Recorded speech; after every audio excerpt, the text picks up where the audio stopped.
Hey, this is Duncan MacPherson with Pareto Systems. I'm sure you've noticed that a common quality of the very best in any field of endeavor, whether it's an athlete, a performer, or a fee-for-service professional, is a relentless commitment to studying and practicing and refining their craft. Nobody outworks these people. If you're familiar with Malcolm Gladwell's work, you know the concept of 10,000 hours and how just incrementally the cumulative investment of efforts create this mastery, these incredible outcomes. And it's not just to get them to a level of achievement, it's to keep them there. And also to push back any plateau, and maybe even to find another gear later in life. Well, I'm sharing this with you because recently in a consultation with one of our clients, we talked about philosophy and how we see the world. And I simply said that, my approach is always on. Always work on myself personally and professionally. And try to always be on. Right? So there's no bad days, no off days. And it was a great conversation. But it led to the concept of the origins. Where did that come from? So for me, it occurred or really gathered steam in the mid-90s, primarily by 5 books.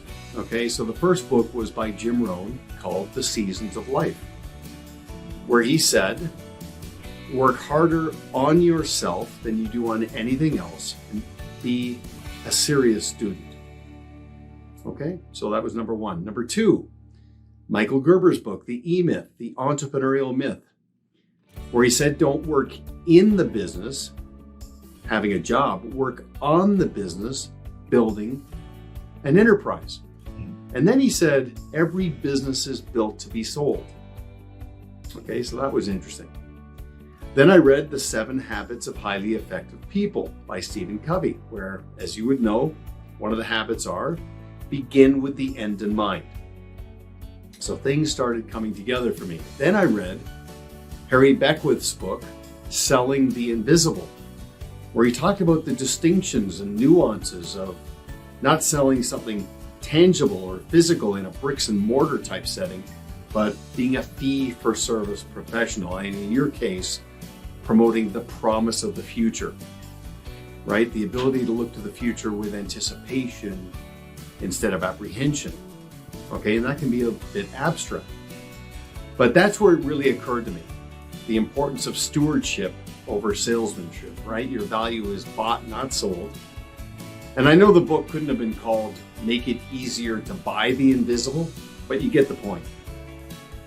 And then lastly, Tom Stanley's great book called The Millionaire Next Door, where he gave a great sort of overview of the mindset of first generation self-made affluence and all the benefits, but also the commonalities and the consequences, right? Especially when first generation earned money goes into motion and becomes second generation found money.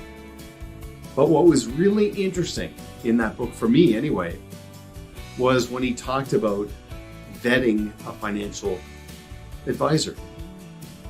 And he said, look, if you want to be on the same wavelength, full disclosure, full transparency, you ask for the advisor's personal holdings and portfolio. You ask for the advisor's financial statements and understand their net worth and where they stand financially at the same time that you show yours. And I thought, isn't that interesting? Okay, so where am I going with all this? At this stage in your life, how much emphasis do you place on enterprise value? You're building something. Now you might be saying, well, I'm not thinking about selling for 5, 10, 15 years. Maybe it's not even occurring to me. That's fine. By being a process-driven financial professional who's adopted and deploying best practices, you are slamming money in the bank. It's like forced savings.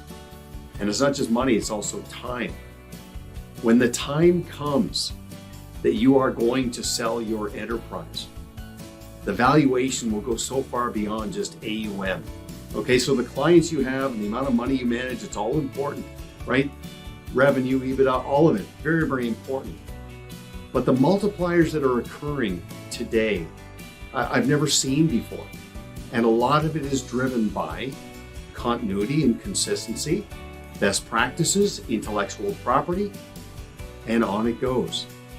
So I'm just asking you to think about this because, again, every business is built to be sold. Begin with the end in mind. There's a 2-for-1 benefit that comes from being process driven. I mean, when we work with a team, yes, okay, they are going to competitor proof their clients. Yes, they're going to capture money in motion. Yes, they're going to convert clients into referral generating advocates. And yes, they're going to restore liberation and order to the lives. So the business is going to serve their life, not the other way around. But every investment of effort will contribute to their enterprise value. The value and the time, how quickly that transaction will occur, how much money will be realized through probably the biggest asset you possess, and your clients being in good hands, making sure there's a good fit. There'll be no anticlimactic outcomes or seller's remorse because of the process-driven approach you will take. So work on yourself personally and professionally. Work on your business. They're both incredibly valuable. And if you'd like to have a conversation about how these disciplines compound, okay, it's not just money that compounds in life, disciplines compound too. Give us a call. Let's have a conversation about where this is all going and how this can contribute to a very substantial outcome when that time comes. Okay, so thanks for watching. This is Duncan MacPherson with Pareto Systems. Until next time, make it a great day.